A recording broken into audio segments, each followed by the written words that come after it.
How do you deal with patient death? Is it taught at school or is it something that you learn through experience?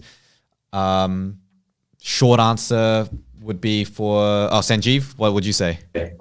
Yeah, I mean, I think they're trying to integrate that into the curriculum a bit more. Like I was part of a teaching session that sort of touched on that. But I think like some of the other stuff we said, nothing really prepares you for it, and it's something you learn how to deal with. It's part of the job. It's part of the territory.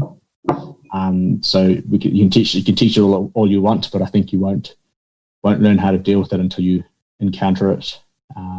But there are some things that you can work on yourself in terms of resilience and emotional and sort of health and mental health that will put you in a better position to deal with it when you do encounter it. Mm-hmm. Yep, I agree. Yep. Interesting with Chnnl. So we launched November last year, and one of the things that came out was the first cohort of doctors. They were having a massive impact on their mental health around death of a patient. And the training unit had no idea. They had this teaching session about how to do a death document and how to sign off. I fell asleep on that. I remember that.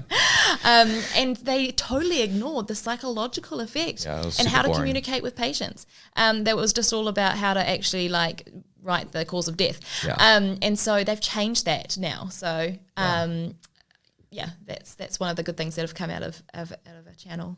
That's really cool because for me, what I learned to deal with that through pretty much just asking my registrar. It's just peers, they just kind of pass down the way that they've sort of kind of help you process it, and I guess. Yeah. I suppose it's the one that was really affecting people's mental health is if you're the on-call doctor overnight and someone passes away and you feel that you were responsible in some way or that you should have done something different, that responsibility does weigh on our mind, and I think that's not discussed.